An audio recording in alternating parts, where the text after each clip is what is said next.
Hello everyone, कैसे हैं आप सब लोग। आई होप आप सब बहुत अच्छे होंगे और स्वस्थ होंगे, है ना। तो चलिए आज के वीडियो में हम डिस्कस करते हैं पिपेरियल साइकोसिस।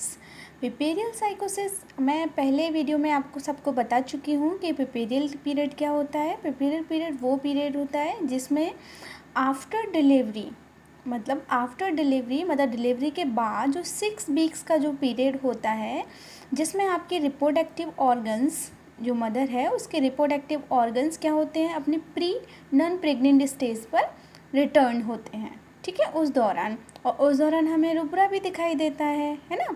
मतलब लोकिया जो कि 3 कलर में डिवाइड होता है। तो वो वाला पीरियड क्या है आपका, पिपेरियल। ठीक है ना। अब यहाँ पे एक न्यू वर्ड जोड़ा हुआ है, साइकोसिस। ठीक है, तो दोनों वर्ड को मिलाकर क्या कंडीशन होती है आपकी, पिपेरियल साइकोसिस। यानी कि पोस्टपार्टम पीरियड में हमें कुछ ऐसी कंडीशंस दिखाई देती हैं मदर के अंदर जो कि एक सीवियर मेंटल इलनेस को क्या करती हैं, कंसीडर करती हैं। तो उस वाले मीनिंग को हम क्या बोलते हैं, पिपेरियल साइकोसिस। साइकोसिस माने related to mental illness condition. Okay, तो ये अगर हम बात करें इसकी डेफिनेशन की, तो डेफिनेशन हमें क्या दर्शाती है, ज़रूरी नहीं है ये पोस्टपार्टम के बाद हो, लेकिन हो सकता है कि मे बी वो अकर्स स्टार्टिंग हो रहे हैं आपके बिफोर 3 to month पहले ही क्या हो जा रहे हैं वो आपके देखने को मिलता है। लेकिन मोस्ट ऑफ जो साइकोसिस मेंटल इलनेस कंडीशन हमें दिखाई देती है, वो कब दिखाई देती है, पोस्टपार्टम कंडीशन हो या आफ्टर एबॉर्शन कंडीशन हो। तो इस दौरान ना बहुत सारे मेंटली चेंजेस हमें दिखाई देते हैं। अगर वही चेंजेस क्या हो जाते हैं, एक सीवियर कंडीशन पे हमें दिखते हैं, तो वो कंडीशन क्या कहलाती है आपकी, पिपेरियल साइकोसिस कहलाती है। अगर हम बात करें ये हमें देखने को मोस्ट ऑफ कब मिलते हैं, तो यूजली ये डेवलप सिम्टम कब हो जाते हैं, विद इन 2 to 3 वीक्स के अंदर ये क्या दिखाई देने लगते हैं, हमें सिम्टम दिखाई देते हैं मेंटली इलनेस के। तो मतलब ऐसा क्या कारण क्या होता है, ठीक है ना, जिससे ये साइकोसिस जो कंडीशन होती है, मतलब severe mental illness condition develop होती है। तो ऐसे क्या कारण है जिसकी वजह से ये मेंटली प्रेशर होता है, मतलब मेंटली प्रेशर मतलब मेंटल इलनेस कंडीशन हमें देखने को मिलती है मदर के अंदर। तो यहाँ पे देखिए इनलिस्ट किए हुए हैं कुछ रिस्क फैक्टर्स। तो सबसे पहले अगर हम देखें तो lack of social emotional support. हाँ, ये बहुत सारा ऐसा सबसे इम्पोर्टेंट फैक्ट है, क्योंकि देखा जाए तो मोस्ट ऑफ फैमिली जो कंडीशंस होती है, ठीक है ना, तो उस दौरान मदर क्या फील करती है, बेबी चाइल्ड हो या बेबी बॉय हो या बेबी गर्ल हो, तो डिफ्रेंशिएशन करता है कि लैक ऑफ सोशल या इमोशनल सपोर्ट उसको क्या होता है, नहीं मिल पाता है उतना। क्योंकि फैमिली क्या चाहती है, कब एक एग्जाम्पल के तौर पे समझे तो देखा जाए कि लड़का हुआ है तो family is full supported emotionally, है ना, फुल सपोर्टेड करती है। और अगर उनको लड़का चाहिए होता और लड़की हो जाती तो लैक ऑफ सोशल वो एक फील करने लगती है मदर, है ना। और इमोशनल जो सपोर्ट होता है वो प्रॉपरली उसको क्या नहीं हो पाता, अटेंशन नहीं मिल पाती फैमिली से या सोशल से। तो वो उसके अंदर कहीं ना कहीं ऐसी मेंटली ऐसी मेंटल टॉर्चर या इलनेस कंडीशन आ जाती है इसके अंदर। तो ये मोस्ट ऑफ प्रेफर कर जाता है किसको, साइकोसिस कंडीशन को। नेक्स्ट अगर हम देखें death of A loved me, मतलब अगर उसको मदर को कोई प्यारा है या मदर को कोई सबसे ज़्यादा प्यार करता है या मदर उस किसी को प्यार करती, बेबी हो, अगर उसकी डेथ हो जाए या रिलेटेड टू किसी पर्सन की जिसके बहुत ज़्यादा वो लव करती हो, तो दैट मीन्स वो कंडीशन क्या हो जाती है, वो बहुत ज़्यादा डिप्रेशन कंडीशन में अगर वो जाएगी तो सीवियर डिप्रेशन कंडीशन आ जाएगी। और ये कंडीशन क्या हुआ, मेंटल इलनेस की कंडीशन डेवलप करेगा। ठीक है, अगर फाइनेंशियली प्रॉब्लम हुआ तो फाइनेंशियली प्रॉब्लम में भी वो क्या कर सकता है, आगे चल के मेंटली डिसऑर्डर्ड कर सकता है। कैसे कि अब बेबी हुआ है, इसकी फ़ीस देखना है, इसका रहना सहना देखना है, खाना देखना है, मैं खुद नहीं खा पा रही हूँ, इसको क्या खिलाऊं, मतलब वो सारी कंडीशंस जो आती हैं ना, वो फाइनेंशियली उसको टॉर्चर करने लगती है, फाइनेंस जितनी भी प्रॉब्लम होती हैं रिलेटेड टू मनी। नेक्स्ट क्या है, poor marital relationship. Marital means married, ठीक है ना। अगर मैरिज में कोई प्रॉब्लम हो रही है, अभी बेबी हुआ और उसको सबसे ज़्यादा अभी क्या है, सपोर्ट और इमोशनल और केयरिंग की ज़रूरत है ना। मतलब वो अपने पार्टनर से चाहती है कि मुझे ना वो लव करे, हाँ मेरे बच्चे की देखभाल करे, हमारा जो रिलेशन है एक इमोशनली हो, केयरिंग हो, लविंग हो। तो वो सब उसको क्या होने वो फील, अगर ये सब नहीं होता है तो वो एक मेंटली डिस्टर्ब हो जाती है उस कंडीशन को लेकर, ठीक है ना। नेक्स्ट है सिंगल पेरेंट्स। ऑब्वियसली कोई फैमिली सिंगल पेरेंट्स हैं तो मे बी बहुत सारी प्रॉब्लम्स होती हैं कि वो सफ़र नहीं कर पाते जितने हम दो लोगों में होकर एक सिंपल केयरिंग और आगे चल के लाइफ स्पेंड कर सकते हैं, उतना सिंगल पेरेंट्स के लिए बहुत मुश्किल है, ठीक है ना। तो वो भी एक मेंटली इलनेस को डेवलप करता है।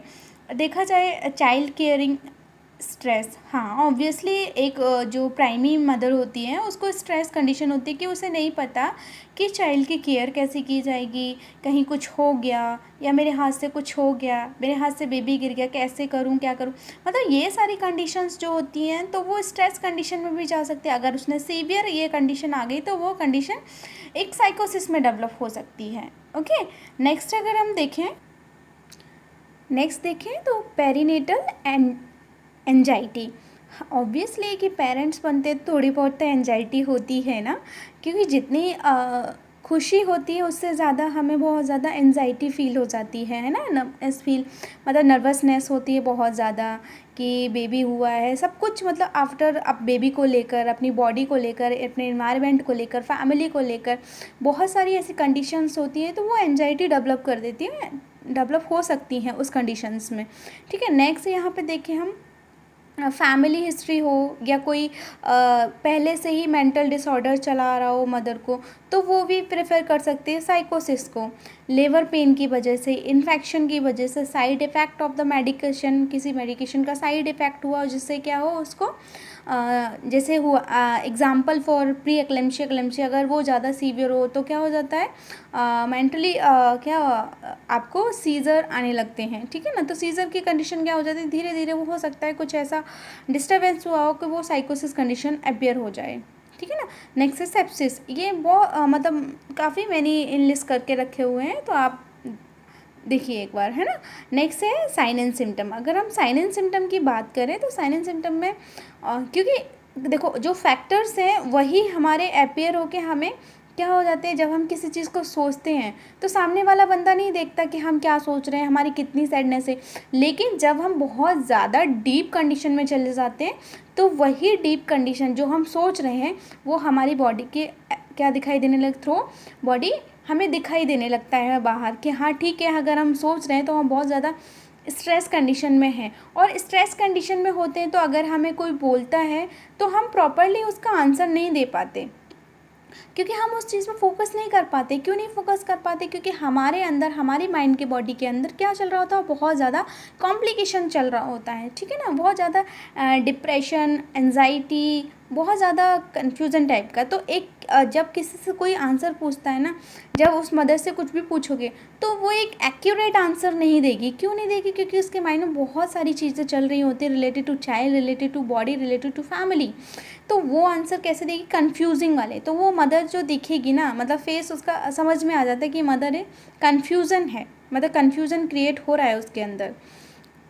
नेक्स्ट है इरिटेबिलिटी, और बहुत ज़्यादा वो क्या हो जाएगी, इरिटेट हो जाए। अगर उसे कुछ ज़्यादा प्रेशर दोगे, है ना, प्रेशरली पूछोगे या बहुत ज़्यादा बात करके रह जाओगे, मतलब बात बात पे कुछ ना कुछ बोलना, तो वो बहुत ज़्यादा इरिटेट होने लगेगी। क्यों इरिटेट क्यों होने लगेगी, क्योंकि ऑलरेडी उसके माइंड में हौच पौच हो रखा है और ऊपर से आप लगे हुए हो तो वो वाली कंडीशन आपको इरिटेट, उसको बहुत ज़्यादा इरिटेट कर देगी। चाइल्ड का रोना इरिटेट हो जाएगा, फैमिली का चिक चिक इरिटेट हो जाएगा, बहुत ज़्यादा ऐसी कंडीशंस होती हैं, ठीक है ना। इंसोम्निया, ऑब्वियसली बात है कि वो उसको, अगर ऐसी कंडीशन होती, कोई सुकून से नहीं सो सकता। जब आपको स्ट्रेस होता है आपको नींद आती है, नहीं आती, तो यही कंडीशन है वो यही सारी साइकोसिस कंडीशन की वजह से वो क्या होती है, नींद नहीं ले पाती प्रॉपर तरीके से। और नींद नहीं लोगे तो इरिटेट होगे, क्योंकि वो आप जितना रेस्ट चाहिए आपको प्रॉपर वो रेस्ट नहीं मिल पा रहा है, ठीक है ना। और नेक्स्ट है आपका मेमोरी इम्पेयरमेंट। हाँ ऑब्वियसली कि अगर अगर आप क्या कर रहे हो, एक डीप डिप्रेशन कंडीशन में जा रहे हो, तो मेमोरी आपकी क्या हो जाएगी, इम्पेयरमेंट हो जाएगी, ठीक है। डिसओरिएंटेशन हो जाओगे। डिसओरिएंटेशन माने आपको पता ही नहीं है कि सुबह कब हो रही, शाम कब हो रही है, टाइम, बेबी रो रहा है, उसको भूख लग रही है, क्या हो रहा है, फैमिली में क्या चल रहा है, सोसाइटी में क्या चल, कोई मतलब नहीं रहेगा, मतलब जो वो चीज़ है आपका डिसओरिएंटेशन हो जाएगा, ठीक है ना, पूरा कंप्लीट तरीके से वहाँ से ध्यान हट जाएगा हर चीज़ से। नेक्स्ट है हेलोजिनेशन। हेलोजिनेशन का मतलब होता है, two type of the hallucination होता है, एक विजुअल और एक ऑडिटरी, और मोस्ट ऑफ दी पोस्टपार्टम साइकोसिस में ऑडिटरी हेलोजिनेशन होता है। आपको बेबी हाँ सो रहा है, एग्जाम्पल फॉर जैसे बेबी सो रहा है, लेकिन मदर को फिर भी लगेगा, वो रात रात में उठ के देखती नहीं बेबी रो रहा है, बेबी रो रहा है, तो वो वाली कंडीशन, मुझे कोई आवाज़ दे रहा है, फैमिली कोई है, तो मतलब दैट मीन्स ये सारी अगर सीवियर कंडीशन में जाता है तो दैट मीन्स हेलोजिनेशन कंडीशन। और मोस्ट ऑफ पॉइंट नोटेड करना कि मोस्ट ऑफ हेलोजिनेशन कौन सा होता है, ऑडिटरी हेलोजिनेशन होता है आफ्टर डिलीवरी, है ना, साइकोसिस कंडीशन में। सैडनेस होगी, बहुत ज़्यादा सोचेगी, मतलब बहुत ज़्यादा दुखी टाइप की रहेगी। दुखी क्यों रहेगी, क्योंकि उसको लैक ऑफ अटेंशन मिल रहा है, लैक ऑफ इमोशनल सपोर्ट मिल रहा है, लैक ऑफ लव सपोर्ट मिल रहा है ना, तो ये सारी कंडीशन क्या हो जाती है, सैडनेस को अपीयर करती हैं। नेक्स्ट है आपका फटीग। फटीग कंडीशन क्या होती है कि आप बहुत ज़्यादा वो एक थकावट जैसी महसूस करेगी, ठीक है ना, ऐसे ही कैटाटोनिया है। नेक्स्ट अगर हम बात करें कॉम्प्लिकेशन की, वो हम नेक्स्ट वीडियो में आपको डिस्कस करते हैं। ओके।